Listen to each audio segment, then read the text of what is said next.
Mississauga gets overlooked compared to Toronto constantly, but today I'm changing that. We'll look at home prices, transit, and lifestyle, each one more important than the last. And make sure you stick around for the lifestyle section, because in 20 years, you'll care about how you experience life.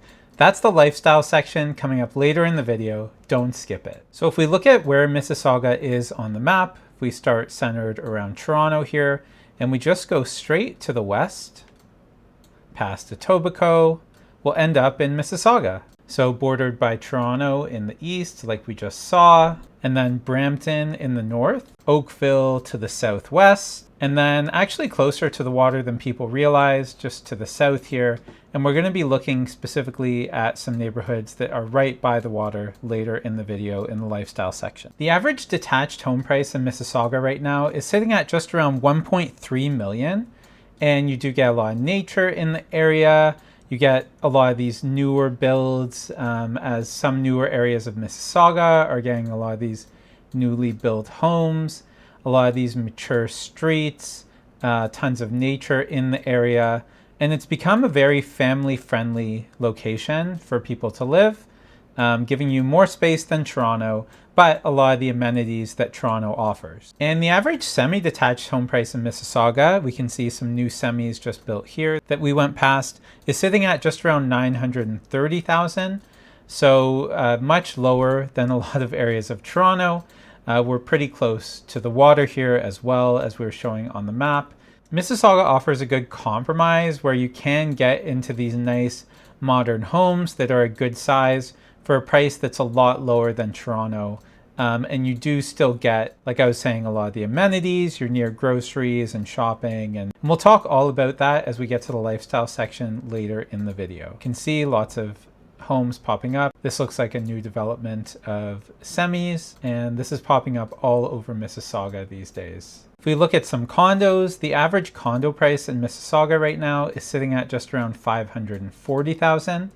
Most of the condos are near Square One, which is where we are right now.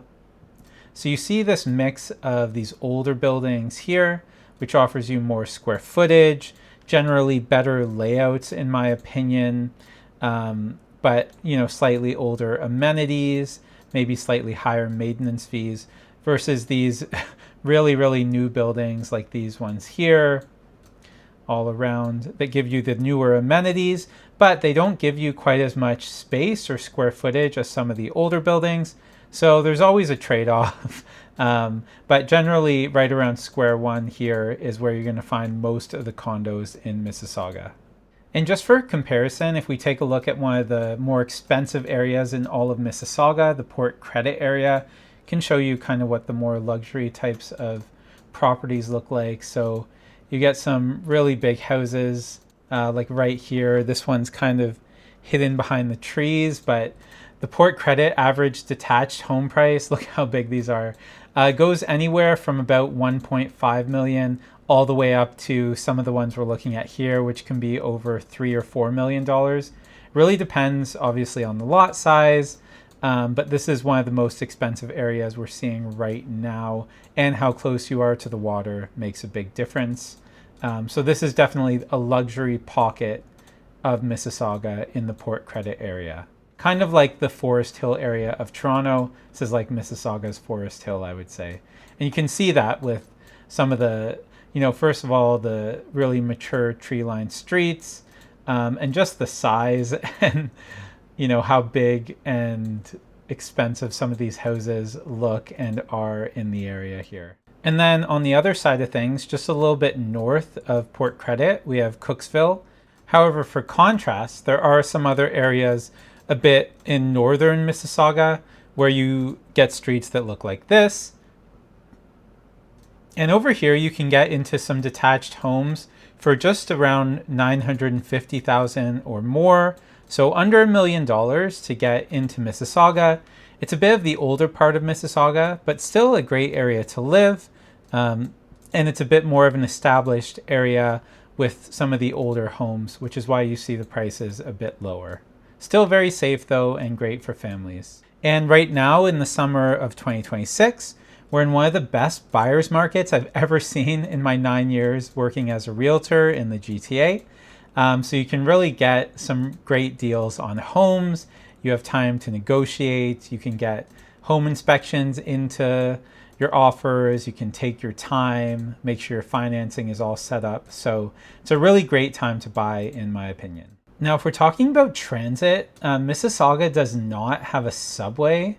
So if we go back to Toronto and we take a look at the Bloor-Yonge line that goes east and west, if we go all the way west, we can see it actually ends in Kipling, which is still east of the 427. That's in Etobicoke, and Mississauga is all the way over here. So you don't have any subway access, unfortunately.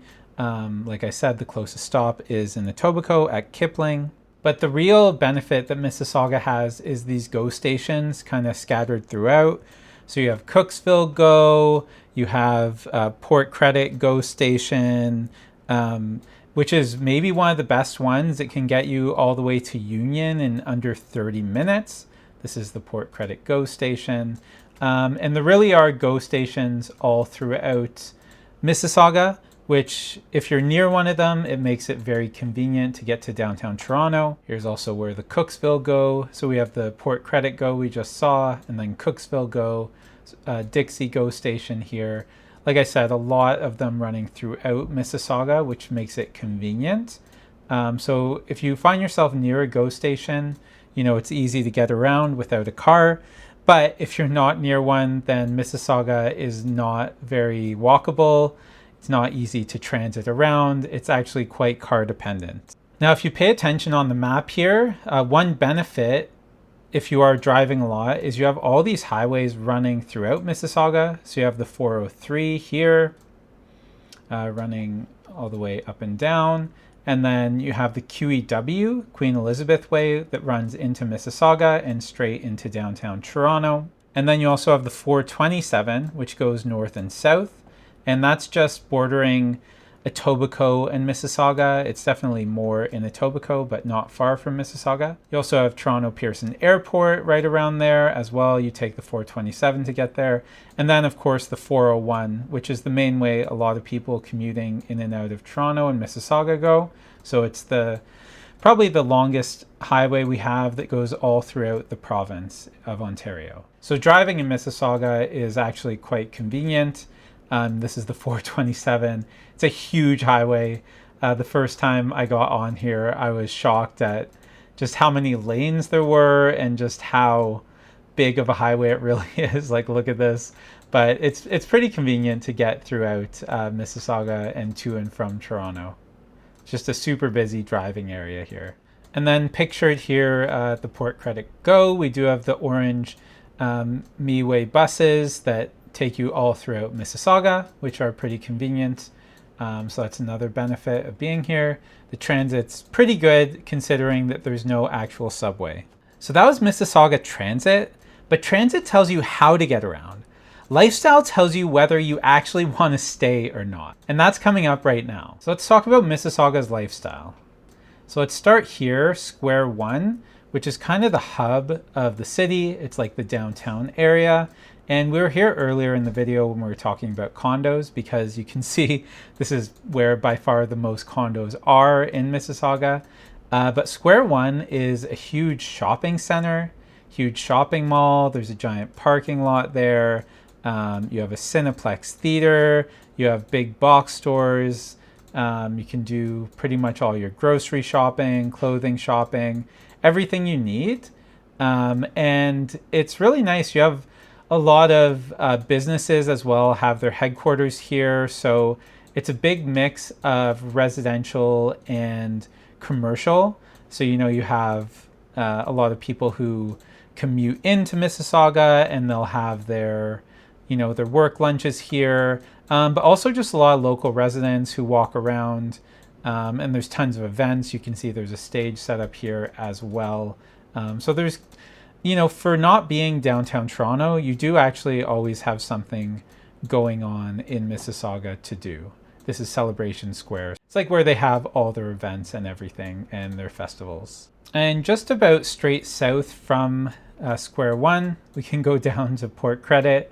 I know we keep coming here, but I was just in Port Credit the other day too for showings, and honestly, it's really beautiful. It reminds me of like a quaint Ontario northern town where you have a lot of these local shops and restaurants and a really cute main area. But you're also in kind of downtown Mississauga. You're near the water. So I am really fallen in love with Port Credit, to be honest with you. There's tons of new condo buildings popping up all over here, and it's actually a really, really beautiful area. So if you're able to afford the premium that comes with Port Credit, I think it's well worth it. I just drove through this area the other day, the little marina area, and it's really, really very nice, especially in the summer when the sun's out, you're walking with water and nature all around you. Definitely one of the more underrated areas in all of the GTA.